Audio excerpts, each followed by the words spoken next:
Bismillahirrahmanirrahim. Assalamualaikum warahmatullahi wabarakatuh. Alhamdulillah. Allahumma salli ala nabiyyina Muhammad wa azwajihi ummahatil mu'minin wa dhurriyyatihi wa ahli baitihi kama sallaita ala Ibrahim innaka Hamidum Majid. Amma ba'du. Ikhwatul iman, ikhwatu fid din, a'azakumullah wa uhibbukum fillah. Alhamdulillah summa alhamdulillah.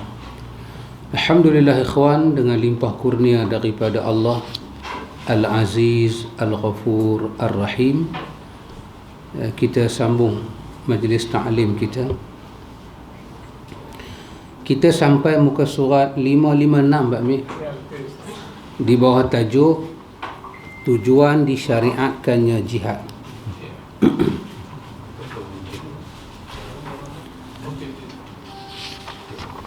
Saya ingin imbas sedikit saja, iaitu daripada muka surat 554 sehingga muka surat 556, iaitu yang di bawah tajuk 554 keutamaan jihad.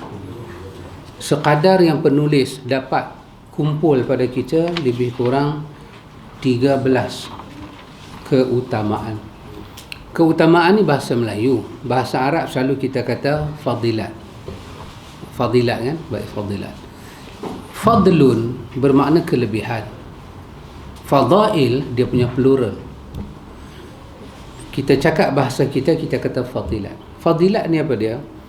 Fadilat ini adalah semua kerja buat kita kerana Allah, yang kita buat untuk Allah, yang Tuhan nak bayar ke kita. Dalam surah dalam surah Taubah, Allah katakan innallaha ashtara minal mu'minina bi amwalihim wa anfusihim bi anna lahumul jannah, sampai akhir ayat. Allah kata sesungguhnya orang beriman ni, harta dia dan diri dia Tuhan beli. Jadi kita dengan Tuhan ni ada tijarah, bisnes.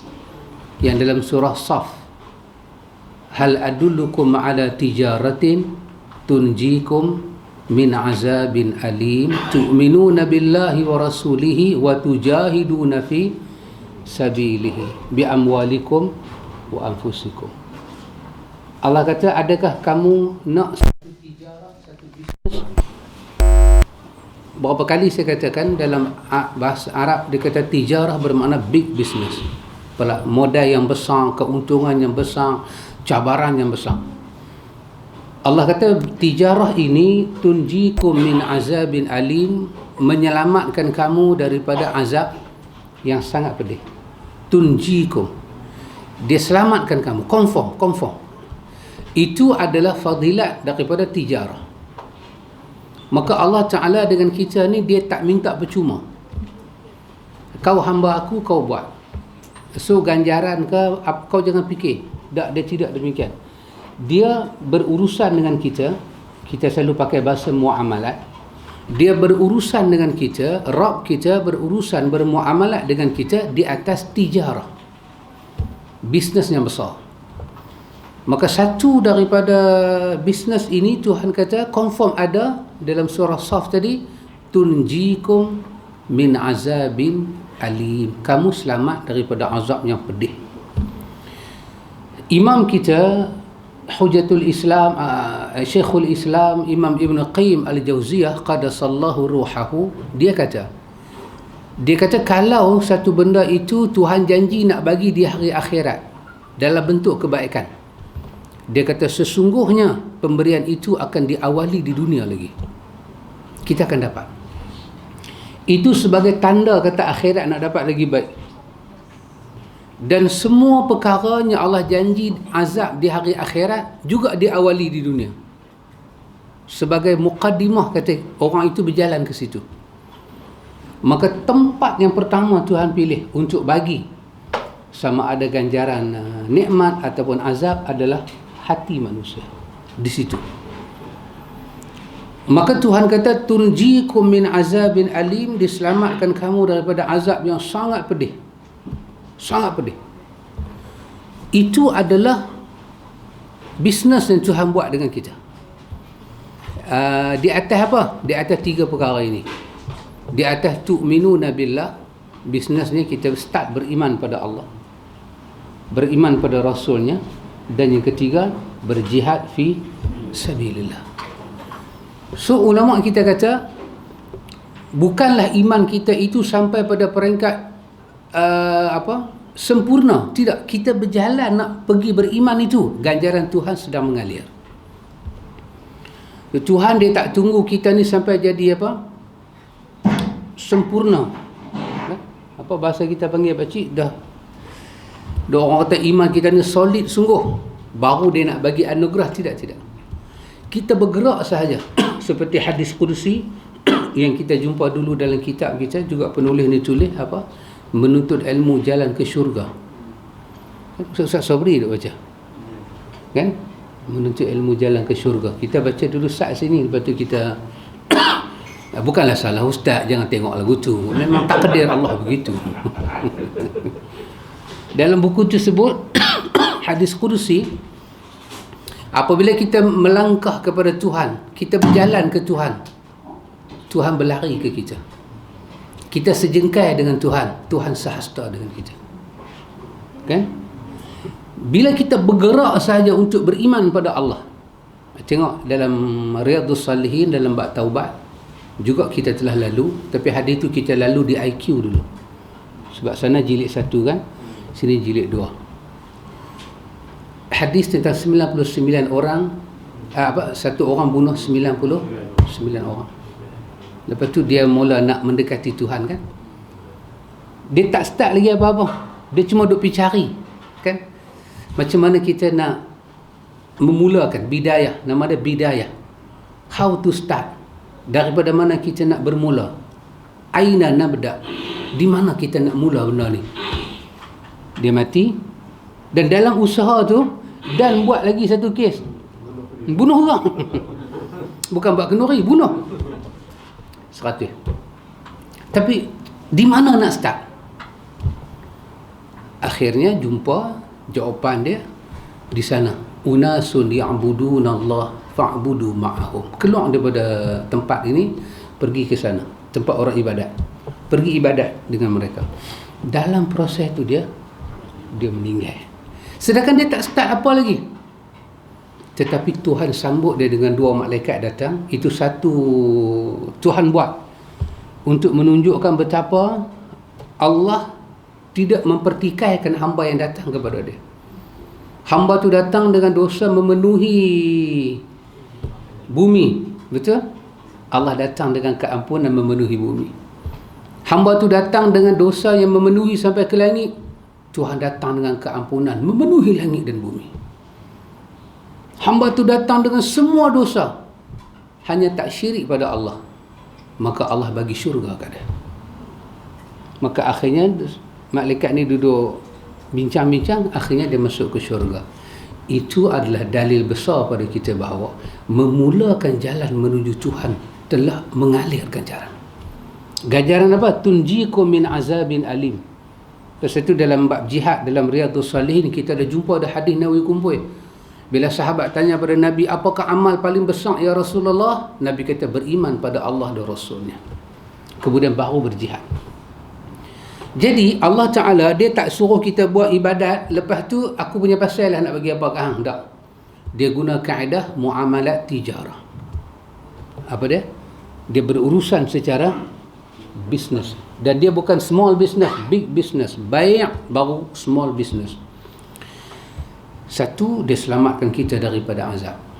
Muka surat yang saya kata tadi, keutamaan jihad itu daripada nombor 1 sampai nombor 13, itu ikhwan, satu daripada benda yang Tuhan nak bagi pada kita sebagai tanda, kata tunjikum min azabin alim. Kita tak kena azab.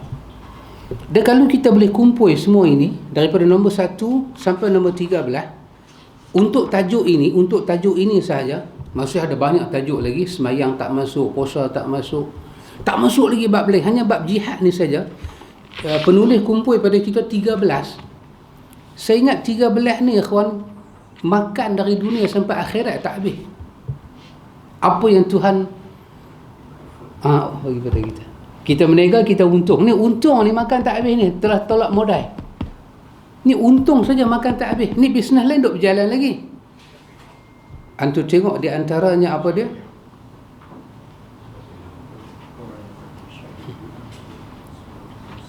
Ya, semua dosa dia Allah ampun. Apa lagi mau?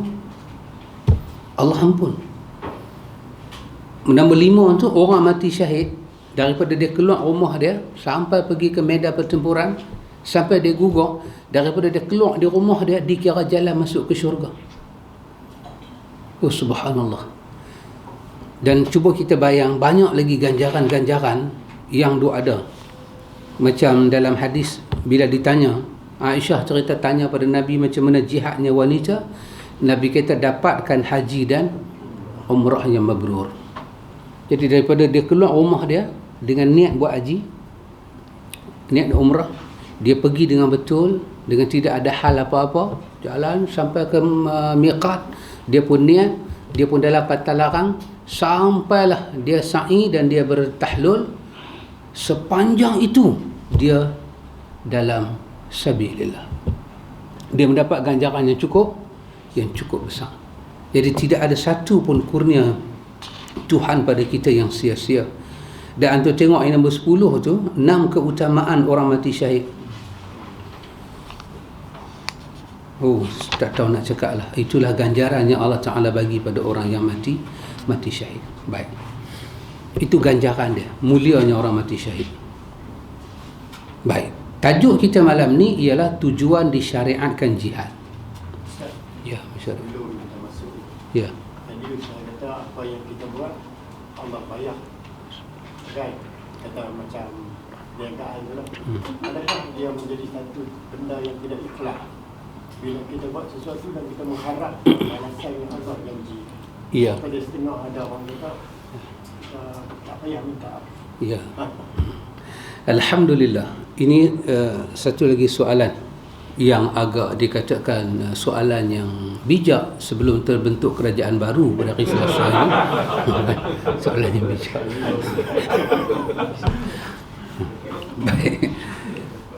Baik begini. Sekarang ni kita ni dalam belajar ilmu sunnah ni, dia mengajak kita mengenal ta'rif. Bila kita sebut satu benda, kita kena kenal ta'rif. Baik. Sekarang perkataan yang mereka kata tadi, tak ikhlas. Tidak ikhlas. Baik. Pertama kita tahu, balik pada makna ikhlas. Ikhlas apa dia? Berbuat sesuatu semata-mata karena Allah. Baik. Bila mereka kata tidak ikhlas, kita masuk dalam dunia ibadat ni, apakah kalimah lawan kepada ikhlas? Yang lawan kepada ikhlas tu, itulah tidak ikhlas. Dia panggil dhaddun. Dhaddun kalimah lawan. Bila kata ikhlas, itu yang kita mau, maka lawan dia pada yang kita tak mau. Semua ulama daripada Imam Ghazali sampailah kepada ulama-ulama yang mempunyai aliran hadis ni, semua meletakkan lawan kepada ikhlas satu aja, riya. Riya adalah lawan kepada ikhlas. Ikhlas ni, dia kalau diletak dalam ibadat, makna dia lain. Diletak dalam tauhid, makna dia lain. Dalam akidah, kalau kita kata ikhlas, maksud dia tauhid. Maka lawan dia adalah syirik. Betul? Ikhlas kalau dimasuk dalam ibadat, sembahyang, puasa, zakat, dengan makna ikhlas, ifradul ibadah lillah, buat ibadat untuk Allah, lawan dia riya. Maka Nabi kita Muhammad salawatullah wassalamuhu alaihi, satu masa Nabi punya nak habaq kata riya ni sangat Tuhan benci, sebab dia tak ikhlas. walaupun dia itu tidak dinamakan syirik, sebab syirik dalam bab tauhid, dalam bab ibadat Nabi namakan riya ini sebagai syirkul asghar, syirik kecil. Sahabat tanyakan, apa dia syirkul asghar? Nabi kata syirik kecil. Nanti di hari akhirat Nabi kata akan dihalau orang-orang yang buat ibadat syirik ni pergi kepada orang-orang yang disyirikkan dengan Tuhan. Maka Tuhan kata kepada mereka, pergi ke sana dan tengok apa dia boleh bagi ke kamu. Jika aku tak ada balasan. Artinya, walaupun syirik ni, walaupun riak ni, dia duduk dalam ibadat, tapi dia adalah dosa besar. Nama dia syirkul asghar. Orang yang syirik kepada Allah dalam tauhid, kafir hukum dia. Orang yang syirik Allah dalam ibadat menanggung dosa yang besar, tak kafir. Tapi dosa besar, ibadat tak diterima. Baik, balik pada soalan tadi. Bila satu orang mengharapkan hak nama surga pahala, dia dikatakan tidak ikhlas. Apa maksud statement tu? Dia dimaksudkan riak. Apa dia riak? Riak ni beribadat untuk selain Allah. Kalau dia mengharapkan syurga, syurga tu Tuhan punya, pahala tu Tuhan punya, adakah itu masuk riak? Tak. Itu masuk apa? Rojak. Bukan rojak tonggek tu. Rojak, rojim alif hamzah. Apa malah berkenaan ke saya? Saya tak tahu itu ada rojak. Tapi saya duk heran tu pasal apa kena tonggek. Itu saya duk heran. Baik. Awak mengharapkan syurga Tuhan, awak riak. Dilihat daripada sudut apa? Sudut apa yang kita lihat, kita kata dia tak ikhlas. Tak ikhlas ni artinya riak. Awak tak ikhlas di dalam tauhid bermakna syirik. Dan syirik itu syirik akbar, rosak agama. Awak tidak ikhlas dalam ibadat bermakna syirik kecil dan dosa dia besar. Awak mengharapkan syurga Tuhan, itu syirik. Awak mengharapkan syurga Tuhan, awak menanggung dosa besar. Statement apa ini? Mengharapkan sesuatu daripada Tuhan berdosa? Sepatutnya hamba kena mengharapkan sesuatu hanya daripada Tuhan. Itulah ikhlas. Tuhan kita harap, rahmat dia kita harap, pahala dia kita harap, jannah dia kita harap, semua nikmat dalam syurga kita harap. Itulah nama dia ikhlas secara zahir dan batin. Tiba-tiba mereka kata riak. Maka saya jawab, saya kata ini satu penyelewengan dalam ilmu. Tak betul. Ilmu macam ni kena ditolak. Pasal tu Nabi kata apa dia dalam doa sujud yang kita baru baca, sahabat Roy, you remember? Bukan tahun sudah. 2 minggu sudah. Dalam sujud, Aisyah kata Nabi baca, Allahumma inni a'udzubika biridhaka min sakhatik wa bimu'afatika min iqabatik. Tuhan, aku berlindung di belakang redamu supaya aku tak kena marahmu. Berlindung, mengharapkan redha Tuhan supaya tak kena murka, kerana murka Tuhan dahsyat. Tuhan, aku berlindung di belakang kemaafanmu supaya aku tidak kena azab di sisimu. Itu nak dikatakan riak? Kalau bukan kepada Tuhan kita lindung, kepada siapa nak lindung? Maka itu statement kita panggil, kita katakan, saya katakan bahawa itu statement daripada Sufiyah, Ghulatus Sufiyah. Ghulat as-Sufiyah, Sufiyah melampau. Tak dapat kita terima. Jadi kalau dia beribadat mengharapkan syurga Tuhan, dia ikhlas dengan Tuhan. Secara bercakap kampung senang Pak Cik Din. Kita ada isteri di rumah, kita balik ke rumah, kata kat bini kita, ada apa nak makan nak? Loh, bini kita kata kedai lagu tu punya banyak di luar, boleh balik tak makan? Tak apa dia kata balik tak makan. Kalau dia kata balik tak minta kedara, macam tu punya banyak tu ada, abang boleh tak makan? Kita kata kat bini kita, boleh, aku baru dapat gaji hari ni, aku boleh makan, tapi aku nak makan layak tangan hang. Bini kita kata, baru saya tahu hari ni 18 tahun kita kahwin, abang tak ikhlas kahwin dengan saya, nak makan masakan saya. Bini ni, bini apa ni, gila ke? Itulah tanda ikhlas. Betul Abang Syarif? Pak Cik Din, you agree with me? Pak Amir? Bini masak semua, letak cantik, buat sambil belacan pun bubuh daun bagi cantik sambil belacan, tak pernah bubuh daun. Dia bubuh dengan daun dengan tangkai semua bagi cantik. Potong lemon sikit, letak kat lelaki. Balik lelaki kita, saya dah makan lah. Bini akan cakap apa? Bini yang normal, yang emosi dia emosi manusia, dia akan kata, kamu apa makan saya masak kat abang, aku kahwin dengan hang ikhlas, bukan kerana masakan hang. Ini suami yang gila. Ini suami gila. Gaya lam alif, gila. Pak Long setuju dengan saya? Setuju lah. Tiba-tiba Tuhan bagi syurga, Tuhan buat syurga, buat nikmat, buat semua, saya tak mau ni semua. Tak mengharap. Habis harap apa mangkuk oi? Ini adalah statement yang tidak benar. Ya Allah, saya buat benda ni semua, saya beriman, saya tak mau kena azab engkau. Itulah ikhlas. Sebab azab yang dia tak mau tu azab Tuhan. Para ulama tauhid kita kata, di antara kesimpulan kita belajar akidahnya ialah untuk melahirkan rasa gerun kepada iqab yang Tuhan ada. Apa dia? Balasan azab yang Tuhan ada. Nak lahir gerun. Dan supaya kita berlari bersungguh-sungguh kepada fadilat yang ada di sisi Allah, kelebihan yang ada di sisi Allah. Jadi orang yang ada akidah yang benar, dia takut dengan azab Tuhan, dia tidak takut dengan azab lain. Azab manusia yang buat ni, dia tidak takut. Kerana dalam cinta, dia menghindari syirkul mahabbah. Dalam pembahagian syirik ni, dia ada lagi satu perkataan syirik, dia panggil syirkul mahabbah. Kita syirik cinta dengan Tuhan. Ke Tuhan pun kita sayang, benda lain pun kita sayang macam kita sayang Tuhan. Standard. Dengan Tuhan pun kita harap, dengan benda ni pun kita takut nak berpisah. Memanglah Tuhan ada, tapi kalau dia ni buat leceh, aku sangkut juga. Dengan Tuhan pun dia tahu Tuhan boleh tolong, tapi dengan ni pun dia takut. Ulama kata syirkul mahabbah. Dalam diri dia masih ada syirik kecintaan.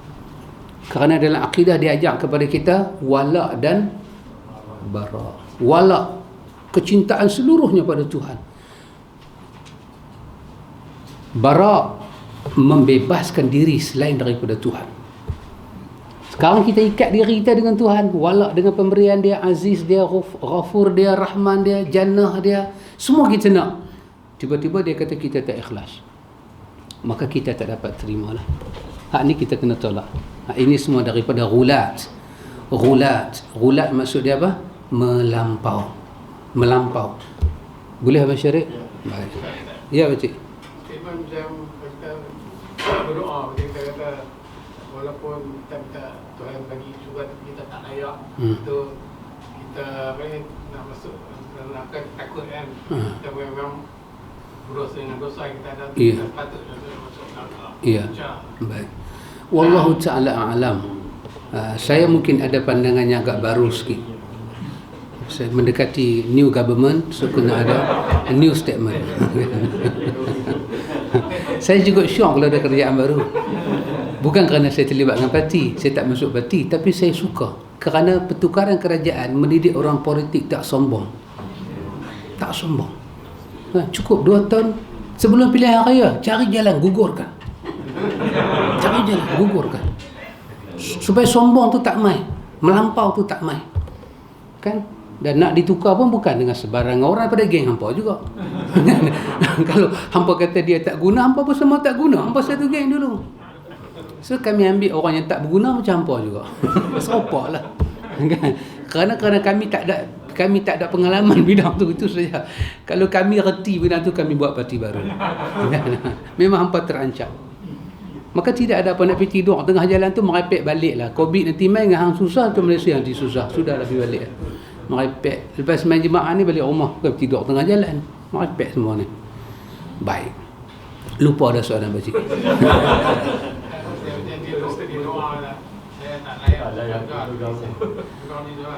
Yang zikir tu kan. Saya kata lagu ni. Kerana perkataan ni sangat general, so kita terpaksa spesifikkan dia. Apa yang dia maksudkan? Begini. Dia orang ibadat, mengharapkan Tuhan dengan akidah yang benar. Dalam hadis Nabi kata, termasuk aku masuk syurga dengan rahmat Tuhan. Kan sahabat tanya, kan? Wa anta ya Rasulullah? Nabi kata, na'am, ya. Baik.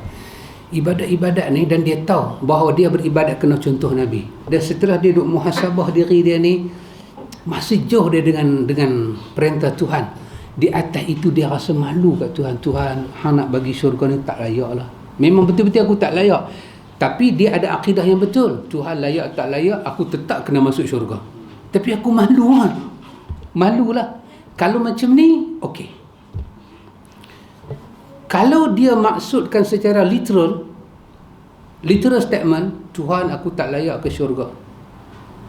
Tuhan aku pun tak sanggup masuk neraka. Hang letaklah kau di satu tempat, bukan syurga, bukan neraka. Yang ni merepek. Yang ni kita kena tolak. Kalau malu, memang kita malu. Hatta imam-imam dulu di kalangan salafus salih, dalam doa-doa mereka, bila sebut tentang keampunan Tuhan, ayat mata mereka turun. Mereka malu. Lambatnya kami minta ampun ke Tuhan. Lambatnya kami dapat rasa pemberian Tuhan ni. Lambat kami rasa. Dalam surah Al-Hadid kan Allah tanya, alam ya'ni lilladhina amanu an takhsha'u qulubuhum bi zikrillah. Allah kata, bila lagi orang beriman nak rasa khusyuk bila ingat pada Allah, hati dia tu nak tunduk pada Tuhan, bila lagi? Ataupun Tuhan kata, kerana hati kamu telah pun keras. Jadi kita tak ada rasa malu. Tiba-tiba kita ada rasa malu. Kita duk baca hadis-hadis ni. Ini Abang Syarif datang daripada rumah ke sini dalam hadis Muslim. Hadis Abu Hurairah dalam Riyadhus Shalihin ada, yaltamisu sahalallahu lahu bihi tariqan ilal jannah.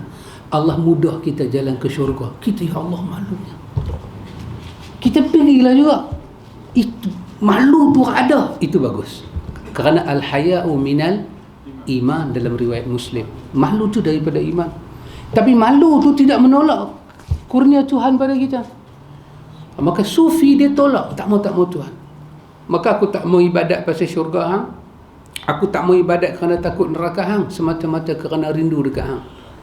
Dan andai kata hang nak campak aku dalam neraka pun tak apa, hang nak jauh aku daripada syurga pun tak apa. Yang ni kita kata melampau dan boleh merosakkan akidah. Jadi kita terpaksa tengok statement dia. Tapi bagi orang yang tak tahu apa, dia sedap dengan syair lagu ni, saya kata baca Sayyidul Istighfar lebih ada pahala daripada baca syair ni. Ini hanya syair bikin manusia tolak pun tak apa. Tapi Sayyidul Istighfar dalam riwayat Bukhari, Aus bin Shaddad menceritakan siapa baca dengan muqinan, yakin sungguh pada waktu pagi, dia mati petang, dia ahli jannah. Dia baca malam, esok pagi dia mati, in between, dia ahli jannah. Kita baca dengan satu benda tak ada harapan apa pun, tak ada apa pun, untuk apa? Maka eloklah kita. Orang kata Quran pun dah habis baca, zikir pun dah habis baca, baca bagi hilang mengantuk, baca tu tak mengantuk bawa kereta, baca habis dah. Tak payah, kita tak memerlukan zikir-zikir ini. Apa? Ini bukan zikir, ini jangan ambil syair itu duduk tempat zikir yang mendekatkan diri kita pada Tuhan. Tapi kalau ada orang baca, kita taklah kata salah total, sebab kita nak tengok keyakinan dia. Tapi kita kata daripada awak baca yang tu belum tentu ada pahala, baik awak baca Subhanallahil azim, subhanallah wa bihamdihi, subhanallahil azim, tamla'ul mizan, penuh al-mizan. Itulah ciri manusia mengharapkan Tuhan. Saya kata begini, di zaman Nabi kita ada ahli-ahli syair yang cukup dahsyat, sangat dahsyat pakcik. Kalau buat satu syair dekat dinding Kaabah, orang lain boleh tumbang kalau syair itu kata ke orang tu kan. Tapi bila Islam datang, di kalangan ahli syair ni masuk Islam, syair dibuat macam biasa kerana tajamnya mata pena Arab kan zaman Nabi.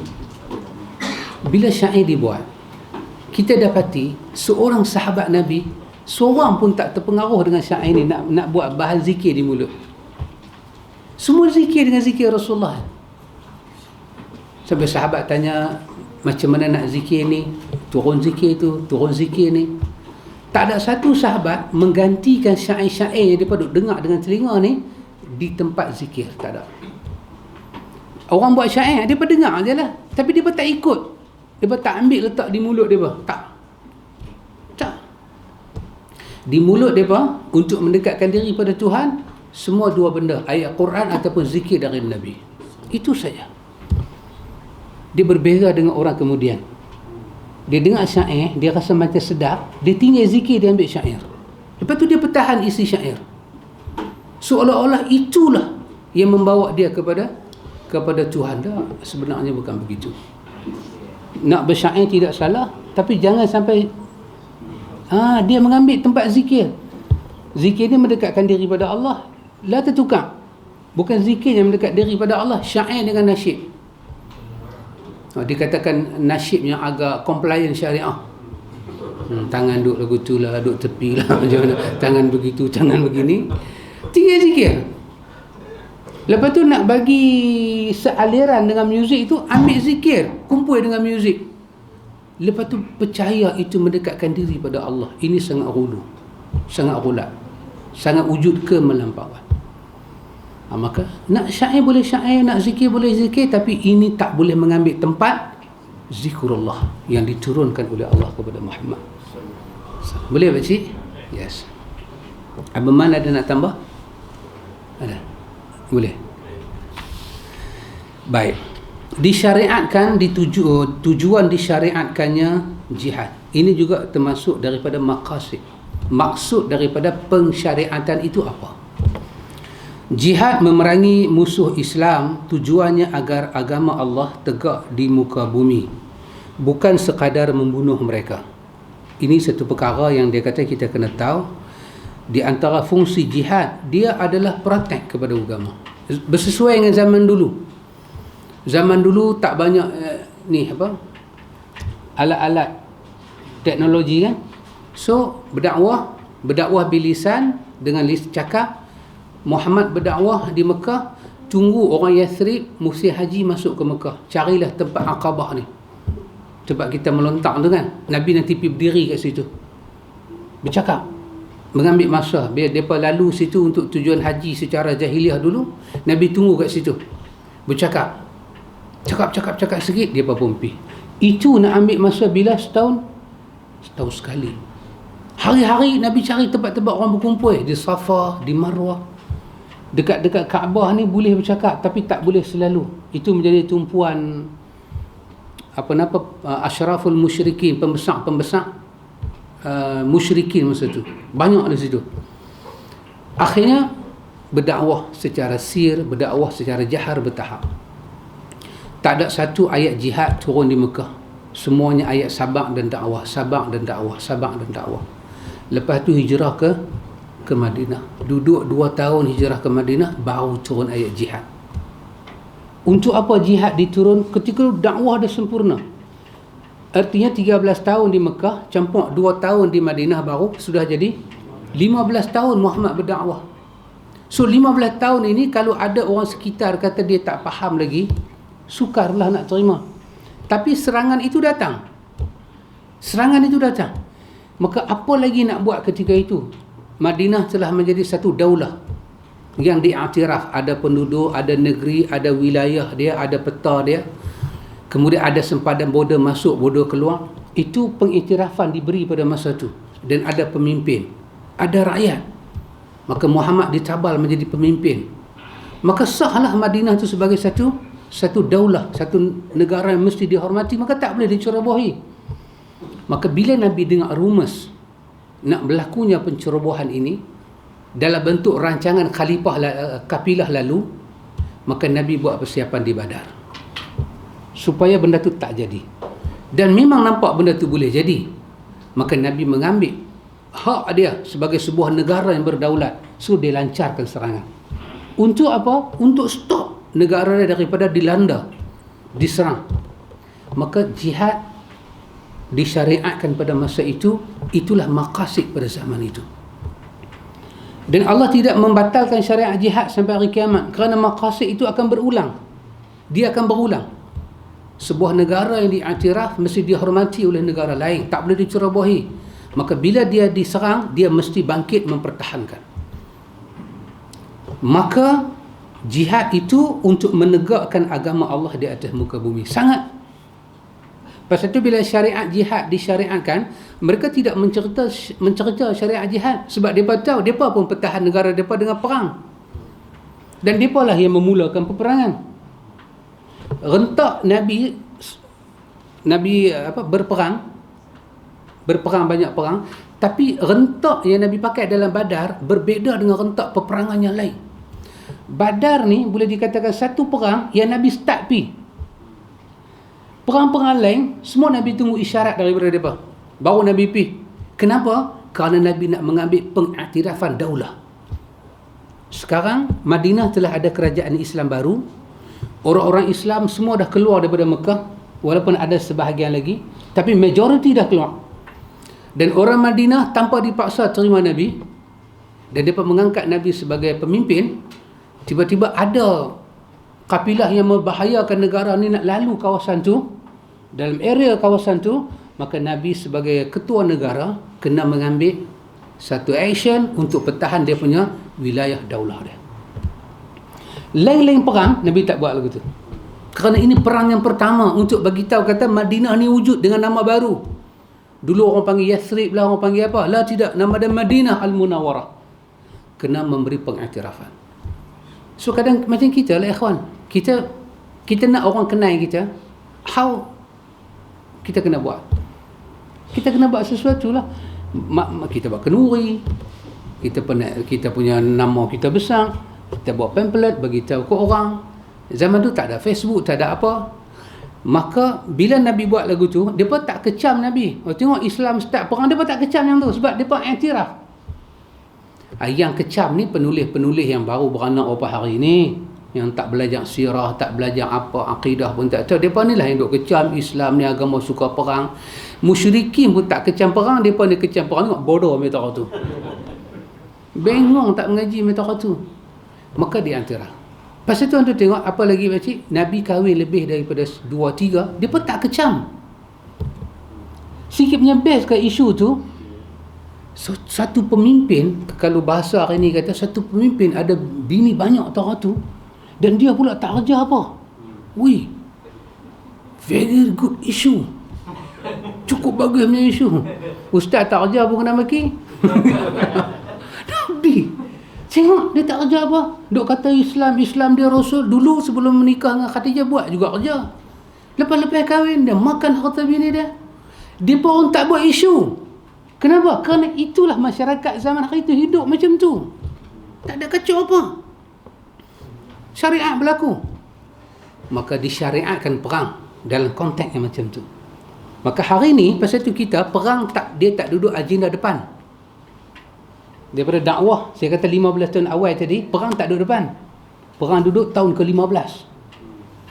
Last sekali bila kita dah ada satu establish, dah baru kita bangkit bercakap dengan orang. Pasal itu diturunkan perang ini, semua orang terima. Semua orang terima. Dia memang nak lindung negara itu, menjaga kehormatan dia. Dan kita pun cakap-cakap sunnah, kawan tak terima, bangkit perang, jihad fi sabilillah, tak boleh. Baru beberapa saat cakap dengan dia, mana boleh Badar Kubra berlaku, lambat lagi 15 tahun lagi. Baik, Allah Al-Aziz berfirman, وَقَاتِلُوهُمْ حَتَّى لَا يَكُونَ فِتْنَةٌ وَيَكُونَ الدِّينُ لِلَّهِ فَإِنِ انْتَهَوْا فَلَا عُدْوَانَ إِلَّا عَلَى الظَّالِمِينَ.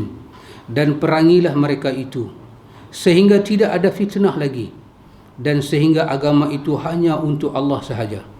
Jika mereka berhenti, yakni berhenti dari memusuhi kamu, maka tidak ada permusuhan lagi kecuali terhadap orang-orang yang zalim. Ini dalam surah Al-Baqarah ayat 193. Maka dalam ayat ini Tuhan guna perkataan la takuna fitnatun, supaya hilang fitnah, wa yakuna ad-dinu lillah, supaya agama Allah itu tertegak. Maka itulah syariat jihad, perang itu dijalankan. Arab ni dia tahulah perang bermakna qatilu.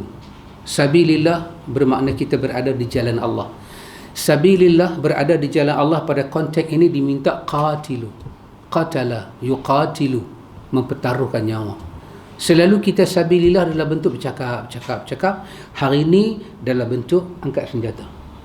Maka ini ada dalam syariat Islam, dan itulah tujuan dia supaya agama ni tak menerima fitnah. Imam Ibn Jarir At-Tabari yang wafat pada tahun 310 Hijrah. Tahun 310 Hijrah dia meninggal. Dia bersyariat. Okay. Bermakna kita 1400 dia dengan kita lebih kurang 1100 310 dia hijrah. Pasal itu kitab tafsir dia dipanggil Sayyidul Tafasir, penghulu bagi segala tafsir. Dia tafsirnya awal, orang panggil tafsir Tabari, atau dia dipanggil dengan Imam Ibn Jarir At-Tabari. Jadi kita hari ni bila kita belajar tafsir, kurang-kurang 3 tafsir ni mesti ada. Syekh-syekh akan ajar Tabari, Qurtubi dan Ibnu Katsir. Qurtubi dia agak tahun macam 500 Hijrah sikit. Ibnu Katsir dia ke 600 700, dia mati pun 774 Hijrah. Ini dipanggil tafsir yang salaf. Dia mu'tabar dan salafi. Dia berada pada zaman salaf. Terutama Tabari. Dia sampai itu tafsir dia berbeza dengan tafsir lain. Jilid macam ni punya jilid tu ada. Lain cara rentak dia lain. Dia lain dengan Spain Tabari, dia lain dengan Ibnu Katsir. Lepas itu bila kita baca Ibnu Katsir, kita baca Tabari, kita akan rasa tak lengkap. Melainkan kita nak dengar Tabari kata apa. Kita dah dengar dah Qurtubi kata apa, Ibnu Katsir, tapi nak dengar juga apa Tabari kata. Maka dia mendapat nama tafsir, penghulu tafsir, Sayyidul Tafasir. Jadi kalau orang hari ini mengajar tafsir yang ni tak ada, dia akan jadi pincang. Dan saya heran satu benda pakcik, tafsir Tabari ni kalau kita tak belajar aliran salaf, kita akan rasa tafsir ni tak penting. Bila kita belajar akidah salaf, kita mula rasa tak boleh tak ada tafsir ni. Pasal dia akan himpun semua cerita berkenaan dengan satu ayat, daripada yang sahih sampai tak sahih. Jadi seolah-olah bila kita baca dia, kita baca tafsir lain, kita baca dia baru kita tahu cerita tu betul-betul macam mana. Kalau kita baca Hamka ke, kita baca As-Sa'di ke, kita baca yang agak moden dengan kita, Al-Munir ke, Wahbah Zuhaili, bila kita baca yang tu, kita akan nampak kekurangan-kekurangan di sini. Tapi kita iktiraf ini contemporary. Ini bahasa nak mengenal Quran, zilalul Quran, kita nak kenal Quran. Tapi Tabari adalah tafsir yang mesti ulama menulis. Inilah kata ulama kita, hebatnya mereka ulama. Mereka tulis kitab. Mereka ulama, mereka tulis kitab untuk ulama baca. Manakala ulama hari ini tak boleh tinggal kitab untuk ulama ke belakang baca. Depa ulama mutaqaddimin tulis kitab untuk ulama mutaakhir baca. Dahsyat mereka. Maka dia kata, lepas tu kita dengar nama dia, ini sangat iktiraf. Dia kata, perangilah mereka sehingga tidak terjadi lagi kesyirikan kepada Allah. Tidak ada penyembahan kepada berhala, kemusyrikan dan ilah-ilah lain, sehingga ibadat dan ketaatan hanya kepada Allah sahaja, tidak kepada yang lain. Itu makna fitnah. Berlaku sebab apa ikhwan? Sebab mereka tidak akan keluar perang melainkan setelah memuja tokoh. Kan? Dalam perang Uhud kita tengok kan, bila tentera Islam kalah, apa mereka buat? Mereka kata tinggilah Hubal. Siapa kata? Abu Sufyan.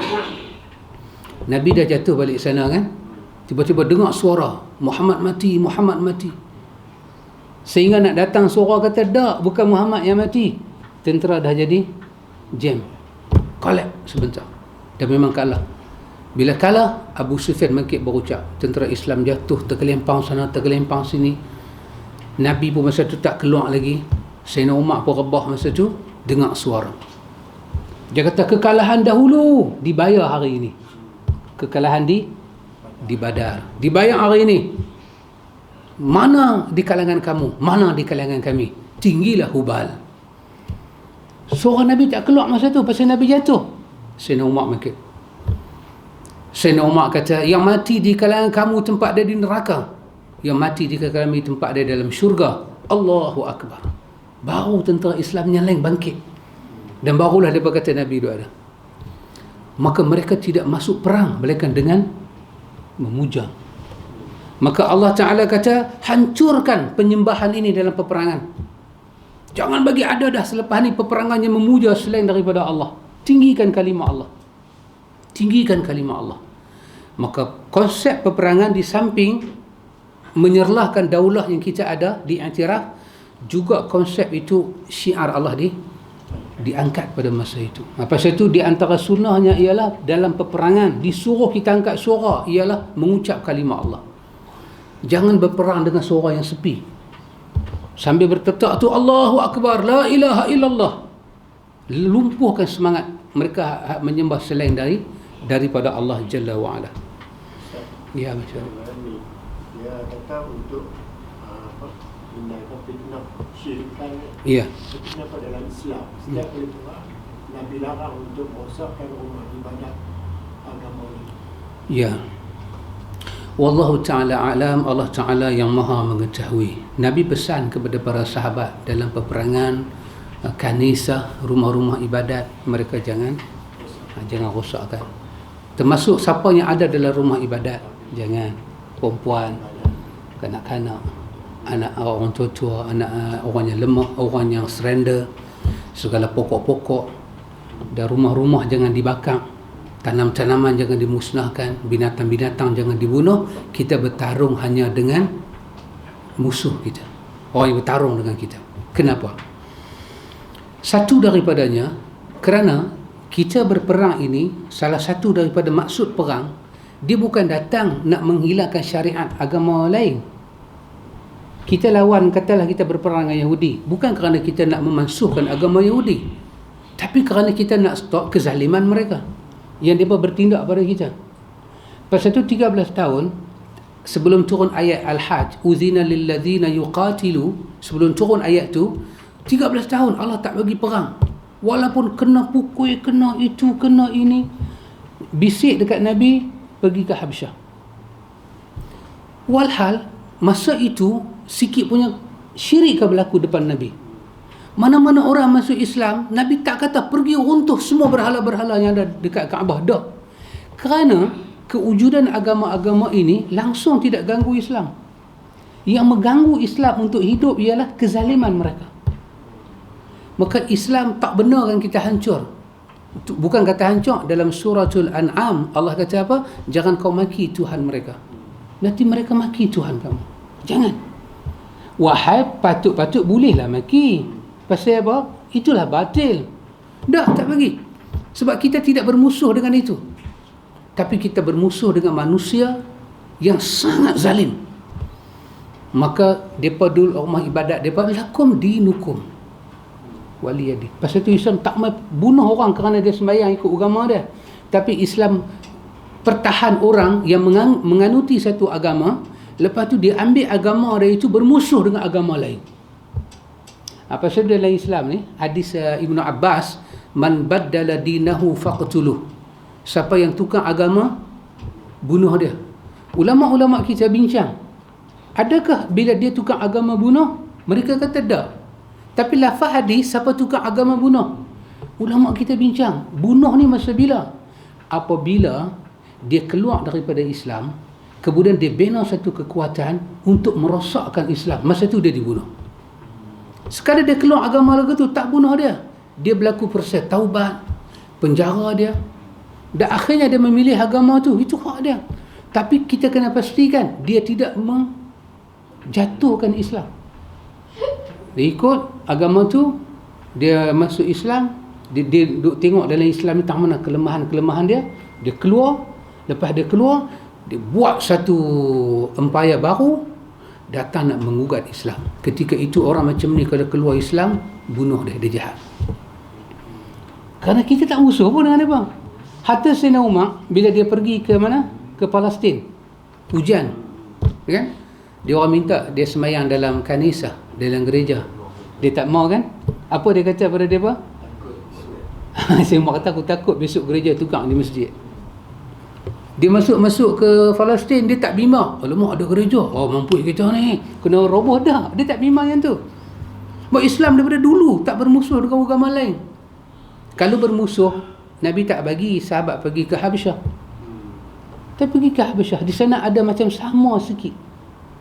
Cara dia faham Isa dengan wahyu turun tentang Isa macam ada sama.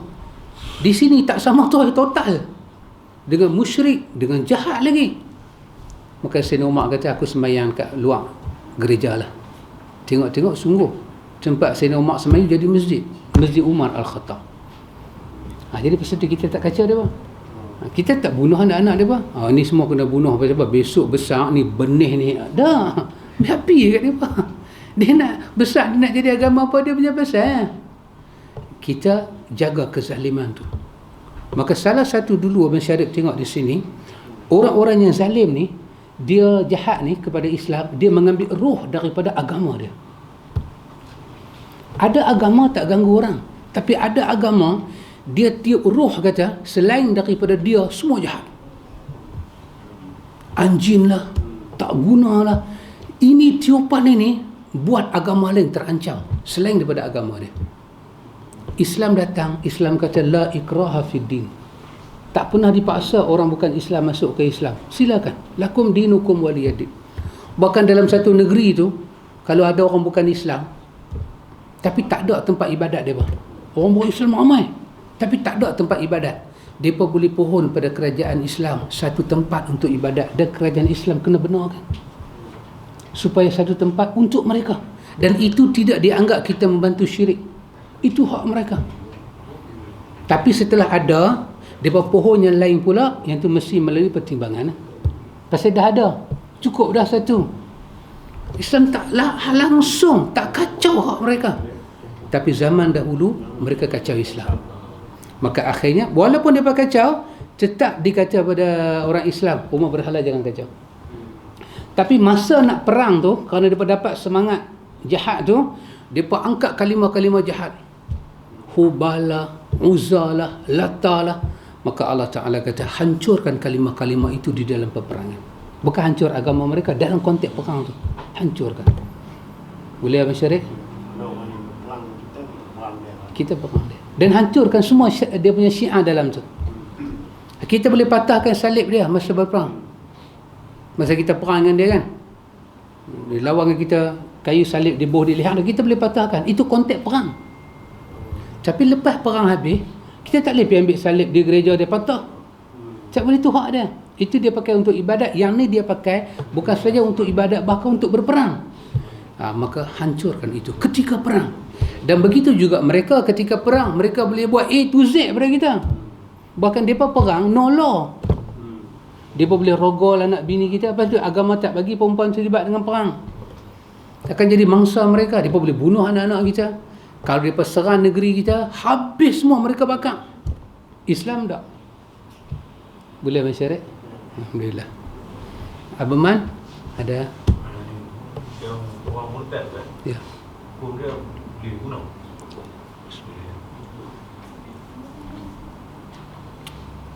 Abang Man kata orang murtad hukum dia boleh bunuh. Maka boleh ke bunuh orang murtad? Saya kata boleh. Tapi untuk sampai kepada bunuh tu, dia banyak dia punya step. Salah satu tu yang saya kata, dia dibunuh pasal apa? Pasal lepas dia murtad, dia membina kekuatan untuk attack Islam. Dia kata 6 tahun aku duduk dalam Islam, aku tahu lemah Islam tahu mana. Orang macam ni bila dia murtad, dia duduk dalam Islam, dia murtad, tindakan keras untuk dia. Tapi kalau dia murtad pasal cinta, C-I-N-T-A, tak ada pasal. Murtad ke bodoh. Yang ni takkan kita nak bunuh dia. Pasal dia murtad bukan pasal dia benci Islam. Ni orang yang benci Islam. Maka mereka ni kalau murtad buat apa? Istibtab. Proses taubatkan mereka. Walaupun makan masa 7-8 tahun. Istibtab. Apa dia? Pentaubatan. Taubatkan mereka. Bagi peluang. Abu Hanifah kata kalau setahun perlu penjara dia, setahun penjara habis. Dan panggillah orang-orang yang pakar dalam akidah, jumpa mereka. Jangan panggil orang macam saya tak tahu apa. Pasal apa tak tahu apa? Kalau kita tak tahu dalam akidah selok belok, macam mana nak jawab soalan dia? Macam dia kalau dia tanya kat saya, Abang Man, you kata cinta punya pasal lah nak murtad, tangkap dia mai. Pasal apa nak keluar Islam? Saya nak kahwin, dia tak bagi. Pasal apa dia tak bagi? Ayah kata dia syirik. Kita kena kahwin dengan orang sama akidah. Oh, tapi saya fikir-fikir, bukan kata dia syirik, kita pun syirik juga. Kok mana kita syirik? Tu yang kita duk sembah ketih batu Kaabah. Hang tahu mana? Ada markah saya, abang. Ni bodoh punya hujah. Kalau orang macam saya pi dengan tak tahu apa, oh betul ya, hang berani cakap tu, bangkit baru nampak sekali. Hari hang betul-betul dah murtad. Hang hina sampai Kaabah. Tak, dia kena cari orang yang pakar akidah. Boleh jawab kat dia. Boleh bagi soalan-soalan kat dia. Hang tahu tak kalau kami semai atas kapal terbang, Kaabah duduk tahu mana? Kaabah duduk di bawah. Ada kami nak takbir lagu tu. Orang duduk dalam kapal selam, kena semayang, ada takbir macam tu. Bagi soalan dia boleh fikir. Ni kita duduk semayang selama ni, Kaabah bukan ada depan mata. Hanya cari arah aja, syatrul Masjidil Haram, bukan duduk depan masjid. Ni ada tembok ni semua. Bahkan kami semayang boleh ada sutra. Hantar ke sutra tu apa? Orang jadi sutra, kayu ni jadi sutra. Hantar ke sutra apa? Sutra bukan Kaabah, tapi dia sutra. Orang tak boleh lintas tengah-tengah. Boleh bagi soalan dia fikir. Kalau kita tak tahu apa, alamak, dia ni kena sihir ni. Hang makan holy water tak? Alah, confirm dia makan holy water. Dah tak boleh pergi. Maka orang bodoh jangan pergi nasihat dia apa. Lepas tu dia pergi hajak ke dia, Allah itu wujud, lawan dia tak ada, lawan dia ada. Hang tahu tak benda ni? Tak boleh lah panggil orang macam tu. Orang yang ada akidah kuasai. Dalam negara kita banyak orang bidah akidah. Dr. Azwira, PhD akidah. Dr. Johariman, Dr. Abdullah Yasin. Banyak lagi doktor-doktor. Mereka ni dah kena pergi. Mereka ni lah kena pergi cakap. Dah ada orang akidah dalam bidang apa? Perbezaan akidah salah dan khalaf. Dia buat satu tesis tu. Bagilah dia pergi untuk jawab soalan ni. Macam my big brother kita, Dr. Zakir Naik, chapter 1, chapter 2, chapter 3, back tu ngangah Ustaz. Oh, dia tahu. Orang macam ni lah kena masuk, dia apa bukan kita. Jadi tiba-tiba kerana cinta, kerana tak puas harta bersaka, murtad, kita pergi jatuh hukuman gantung. Tak boleh. Kata Ali Hasan Nadwi kan, jangan merosakkan Islam dengan pelaksanaan Islam. Kita rosak Islam dengan kita laksana cara Islam tu cara gopoh.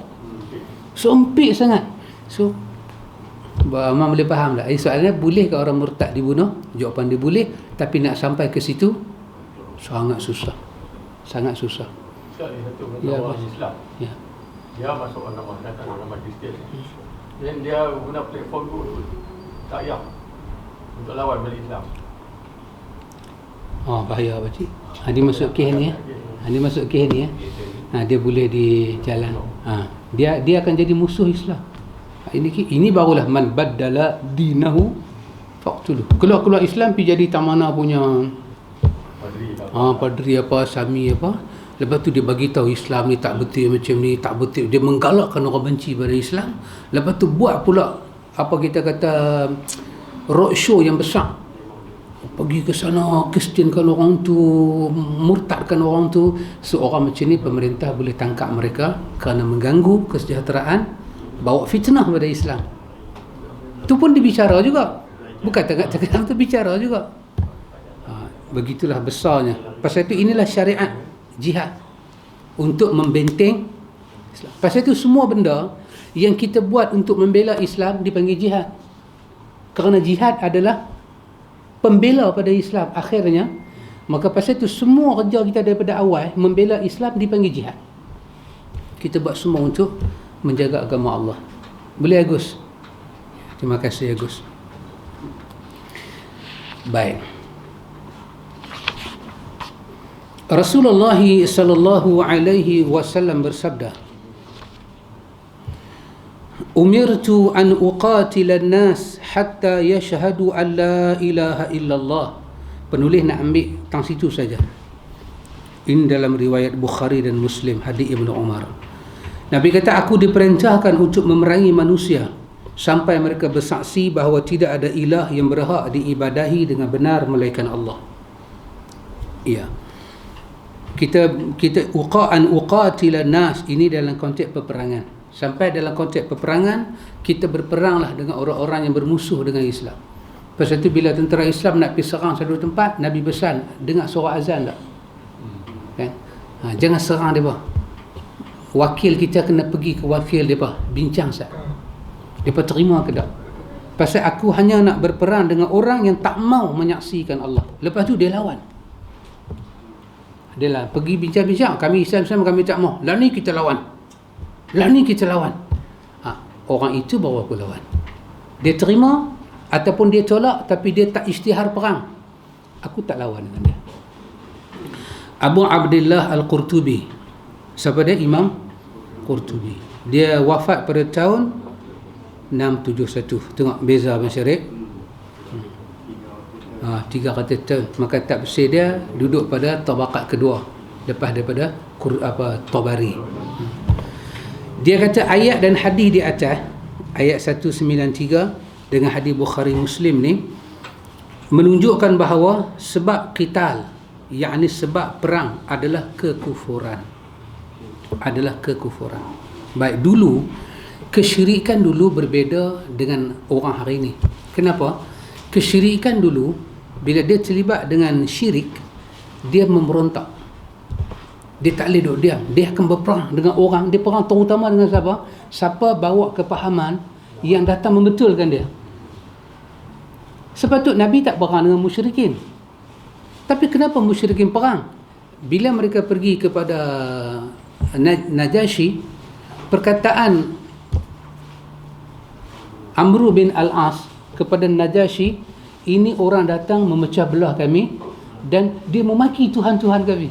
Dia mencerca. Maka Najasyi tanyalah apa yang dia kata. Ja'far bin Abi Talib cerita satu persatu. Kami sembah berhala, kami makan itu, kami ini. Datang Muhammad membetulkan kami. Mereka pergi kepada Abu Talib, benda yang sama. Haula'i qaumuk yas'alunaka sawa. Muhammad, ni semua adik-beradik kita. Mereka minta keadilan. Stoplah Muhammad daripada tuduh yang tu bukan Tuhan. Kalau Nabi datang dengan ajaran baru, Nabi tak bawa konsep la ilaha illallah, dia pun terima. Tapi masalah dia, bila terima Tuhan, kena tolak lain bukan Tuhan, yang tu tak boleh duduk. Dan lebih satu kita kena tahu, mereka yang menjadi pembesar-pembesar dulu, hidup mereka, bisnes mereka based on agama, religion. Dia jual arak guna nama agama. Pasal ada cara ibadat mereka, bawa arak ke depan tokong. Mereka jual kambing based on agama, penyembelihan di depan tokong. Jadi apa saja orang di atas nama agama musyrik pada masa itu, untung mereka dapat. Orang meniaga lembu, orang meniaga unta, mereka ambil cukai. Terutama kalau orang masuk haji, lagi mereka untung gila-gila. Keluarga Muhammad pula, Bani Hashim, terkenal dengan siqayatul hajj. Jemaah haji bagi makan, bagi minum. Mereka ni pula terkenal sebagai perih. Semelih orang betul-betul. Mereka jual yang tu, mereka jual yang ni. Bila Nabi Muhammad bagi tahu begini bukan cara tawah yang betul, tawah betul begini, tak perlu nak buat lagu ni, tak perlu nak buat lagu ni, maka yang terjejasnya apa dia? Dua benda. Satu, orang mula yakin dengan Islam, orang mula tak yakin dengan agama berhala. Yang kedua, bila orang berpindah pada Islam, dia pun nak sambung hidup macam mana? So campur dua benda ni, kebencian mereka pada Muhammad melonjak. Pasal itu mereka nak bunuh Muhammad pada peristiwa hijrah, bukan kerana agama sangat. Tapi kerana apa? Inilah. Sampai hamba yang tak reti fikir, hamba abdi, yang pada mereka otak ni tak ada kan?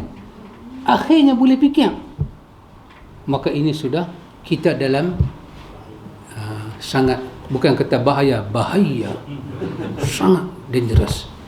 Maka atas itu mereka hasut orang atas agama, maka berlakulah benda ni. Nabi kata, aku diperintah oleh Tuhan di atas,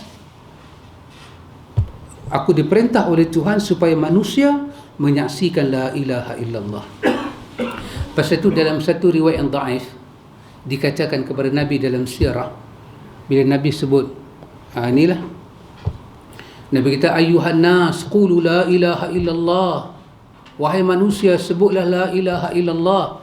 Ada orang dengar, kata, apa engkau kata Muhammad? La ilaha illallah yuharribukal arab wal ajam, kau akan diperangi oleh Arab dan Ajam. Kenapa? Kerana kalimah la ilaha illallah tu orang Arab faham dengan makna tidak ada Tuhan yang berhak diibadahi selain daripada Allah. Ibadat ni hanya untuk Allah. Muhammad, kalau kalimah ini kau bawa, kau akan diperangi oleh Arab dan Ajam. Ajam dengan agama mereka lah, kita ni Ajam lah, lain pada Arab. Arab dengan cara mereka, kau akan diperangi Muhammad, sebab kau kata tempat menyembah hanya kepada Allah.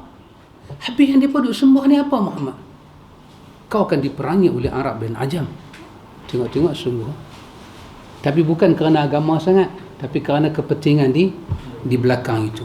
Maka kata Abu Abdullah Al-Qurtubi, ayat dan hadis di atas menunjukkan bahawa sebab qital, sebab berlaku peperangan adalah kekufuran.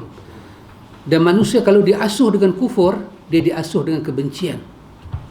Kufur, apa lagi? Bid'ah, apa lagi? Kufur ni kita kata syirik lah. Syirik, bid'ah, syubhat, syahwat, ghaflah. Lima perkara ni ulama tazkiyah kata apa? Kalau diasuh kita hari-hari, dia akan membutakan kita kepada kedamaian. Kita akan memilih peperangan. Apa dia? Kufur, syirik. Siapa tak setuju dengan kita, siapa tak setuju dengan orang-orang syirik ni, mereka isytiharkan perang. Dia pun letak 1000 nama pada kita. Tengok Syiah, kita ambil dalam bumbung Islam ni, masih mengaku Islam. Dia pandang kita apa? Nawasib ni pada pengkhianat. Kenapa? Dia tanya kita, aina antum? Hampa di mana pada hari matinya Husin di Karbala? Kalau kita tanya aina antum, dia pun tak ada juga. Tetapi dia berkata sekurang-kurangnya kami ada Karbala. Hari memperingati kematian Husin kami buat. Seolah-olah kami nak bagi tahu kalau kami ada pada hari itu, kami redha darah kami yang jatuh bukan darah Husin. Kamu orang sunnah, kamu buat apa? Kerana dia taksub dengan kufur lagu tu, dia tuduh kita apa? Pengkhianat. Akhirnya tempat kita ada tempat orang kafir dekat mata dia. Kenapa? Kerana asuhan perkara kufur. Pakcik, Pak Amir tengok orang-orang makrifat. Sampai satu makam, dia masuk masjid, dia tak boleh masuk masjid. Kenapa? Dia tengoknya semayang ni bukan muka orang. Muka saya nampak muka apa saya tak tahu. Tak boleh semayang. Asuhan salah. Mencipta saksiah yang nak berperang dengan orang. Yang kedua, bid'ah. Orang yang terlibat dengan bid'ah ni, dalam akidah bid'ah, dalam amalan bid'ah, dia akan tengok orang tegak sunnah ni apa? Dia akan tuduh macam-macam. Saya kata baru ni kepada kawan, saya kata pada dia, sahabat, ente pernah tengok ada orang sembahyang subuh tak angkat tangan? Apa? Dia kata tak pernah tengok, hari-hari duk tengok. Dia tak berani dekat tu. Dia kata ni pak-pak Wahabi ni lah celaka ni. Alah celaka. Wahabi sudahlah. Celaka. Saya tahulah kan. Saya tengok api tu naik, saya cucuk lagi. Saja nak tanya. Kan? Saja. Saya kata, sahabat, kalau sembahyang subuh tak angkat tangan tu salah. Salah. Dia kata telah ijma' para ulama. Telah ijma' para ulama. Bila kita angkat tangan subuh ni, Allahumma hdini tu kena. Tak boleh. Kita kalau sembahyang subuh tak angkat tangan, dua golongan saya tak angkat tangan dalam dunia ni. Satu Syiah, satu Wahabi. Depa saja tangan buat macam ni. Oh, saya kata, ya ke? Saya kata, saya tak tahu. Pasal itulah ustaz kena baca banyak. Alamak. Betul lah, saya kata betul lah. Saya kena baca banyak lagi. Saya kata, sahabat pernah dengar ada satu buku, nama dia Bidayatul Hidayah. Dia buat kelipong. Saya tahu dia tak dengar. Saya tahu. Okay. Sahabat tahu buku ni siapa tulis? Hujjatul Islam, Imam Ghazali. Bidayatul Hidayah. Dulu sahabat, masa saya belajar kitab ni diterjemah dalam macam-macam bahasa. Dalam Jawi dia dipanggil Hidayatul Salikin. Dia asal Bidayatul Hidayah. Syekh tukang bahasa Arab, tukang dia berbuh macam-macam nama. Buku ni nipis je sahabat. Bidayatul Hidayah, permulaan orang memulakan hidayah. Dia ajar macam mana nak semayang, macam mana nak bersuci, sampai dia ajar adab dengan mak, dengan bapa, dengan guru, dengan kawan, semua dia ajar. Sangat menarik buku ni. Saya kata sahabat, dalam buku ni sahabat ingat elok-elok, Bidayatul Hidayah. Ingat apa long? Sulaiman Aqlaqan. Ingat elok. Imam Ghazali bila sampai bab kunut, subuh, dia kata apa? Subuh tu baca kunut. Tetapi Ghazali kata tidak ada satu riwayat daripada Nabi bila Nabi baca kunut subuh Nabi angkat tangan. Tak ada. Maka kunut subuh tidak disunatkan angkat tangan, melainkan baca saja. Saya kata kat dia, sahabat Ghazali ni Syiah ke Wahabi? Pasal dia kata tadi dua. Siapa tak baca kunut, tak angkat tangan ni dua. Satu Syiah, satu Wahabi. Lah saya tanya, Ghazali Wahabi ke Syiah? Dia kata jangan cakap lagu tu. Tak, bukan saya cakap, Bidayah cakap. Sehingga kan ulama-ulama lain dalam mazhab Syafi'i mentahqiqkan balik kitab ni. Mereka kata pandangan Ghazali dhaif.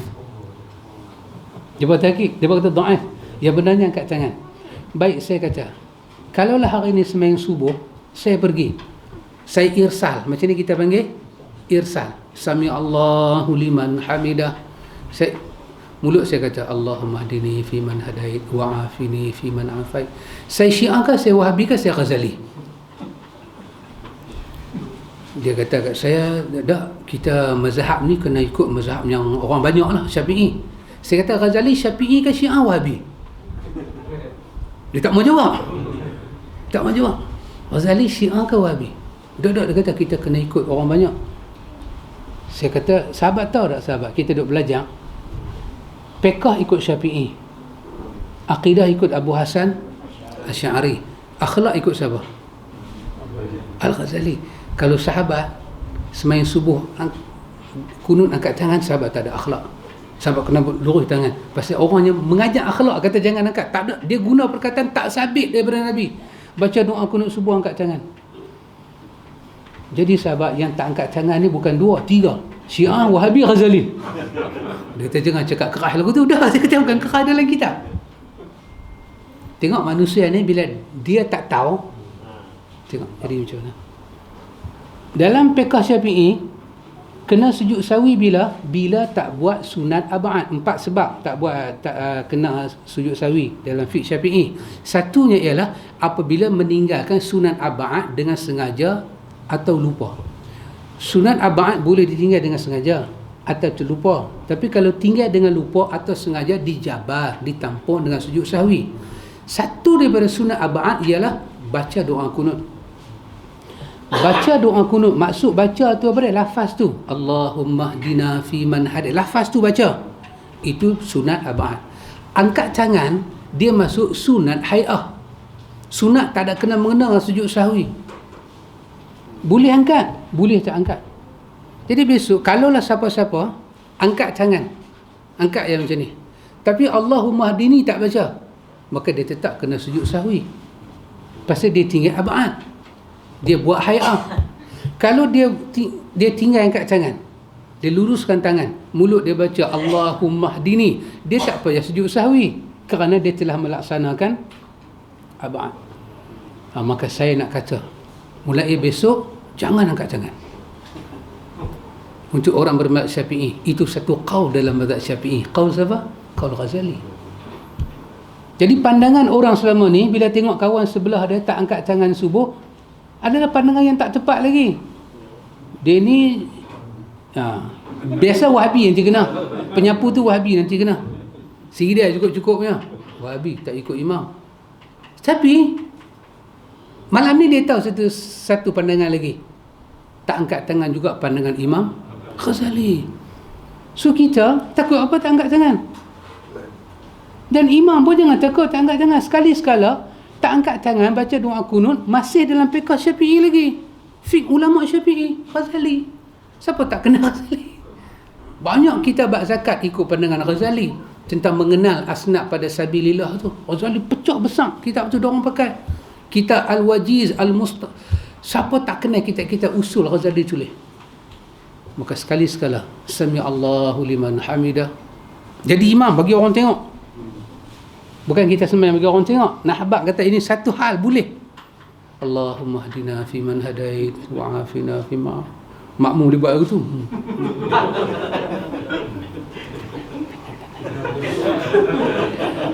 Dia tangan tak naik. Dia boleh sembang, lepas sembahyang astagfirullah, dia boleh tanya terus, tangan tak naik. Subhanallah. Ya. So kita pun kita yang berpegang macam saya, kita semua berpegang. Subuh tak ada kunut itu lebih sahih. So jangan takut tak angkat tangan. Jangan takut, tak ada apa. Kita nak raih apa yang kita nak raih. Di situ tak masuk benda sunat pun, dalam sunnah tak ada. Tapi kita tak mufarakah dengan imam, kita ikut. Dia tengok kita tak angkat tangan ni. Sekurang-kurangnya dia tahu bahawa satu qaul dalam mazhab Syafi'i yang dilontarkan oleh Al-Ghazali bukan kata sunat. Ghazali kata tak ada riwayat Nabi angkat tangan, maka jangan angkat tangan, tak sunat angkat tangan. Kalau dia kata pada kita sunat angkat tangan, kita kata Ghazali bodoh. Kita ambil ujah dia balik. Kan kita duk habaq kalau tak sunat, dia tahu ulama dulu bodoh, hang seorang lah pandai. Kita kata hang seorang lah pandai angkat tangan, Ghazali tak pandai. Tapi ni semua buah nak berkelahi lah. Bukan. Kita tak salah berkelahi, sekadar nak bagi tahu. Boleh Pak Long? Oh Pak Long buat begitu. Saya tahu Pak Long dah 9-10. Okey Pak Long. Saya habiskan ni saja, Syekh Sa'di je. Syekh Sa'di kata rahimahullah, maksud dan tujuan dari perang di jalan Allah bukanlah sekadar menumpahkan darah orang kafir dan mengambil harta mereka, walaupun itu yang ada. Akan tetapi tujuannya agar agama Islam ini tegak kerana Allah di atas seluruh agamanya. Akan tetapi tujuannya agar agama Allah ini tegak kerana Allah di atas seluruh agama dan menghilangkan semua bentuk kemusyrikan, mengenyahkan semua bentuk kemusyrikan dan menghalangi tegaknya agama ini, yang menghalangi tegaknya agama ini. Dan itu yang dimaksud dengan fitnah, yakni syirik. Apabila fitnah kesyirikan itu sudah hilang, tercapailah maksud tersebut, maka tidak ada lagi pembunuhan dan peperangan. Jadi jihad disyariatkan agar agama Allah tegak di muka bumi. Kerana itu sebelum dimulai peperangan diperintahkan untuk berdakwah kepada orang kafir agar mereka masuk Islam. Ini dalam konteks perang tu lagi. Apatah lagi dalam suasana tak perang, lebihlah dakwah dijalankan. Kemuncak nak perang tu dakwah lagi. Itulah kita jumpa tujuan disyariatkan perang. InsyaAllah kalau panjang umur, sihat badan, kita masuk tingkatan jihad. Jihad ni ada berapa jenis? Dia nak habaq kepada kita. Lepas tu pembahagian jihad, insya-Allah kita boleh habis tajuk itu. Lepas tu kita akan masuk tajuk baru, agama adalah nasihat. Pak Ami, Pak Cik Bari, Pak Cik Din, orang lama doa makbul. Doalah supaya buku kita habis dalam tahun ni juga. InsyaAllah. Kita dalam makan pulut kuning. InsyaAllah sebelum PKP baru, harap-harap sebelum masa kerajaan baru terbentuk, kita dah boleh khatam dah. InsyaAllah. Kita doakan untuk kerajaan baru. Subhanakallahumma wa bihamdika asyhadu an la ilaha illa anta astaghfiruka wa atubu ilaik.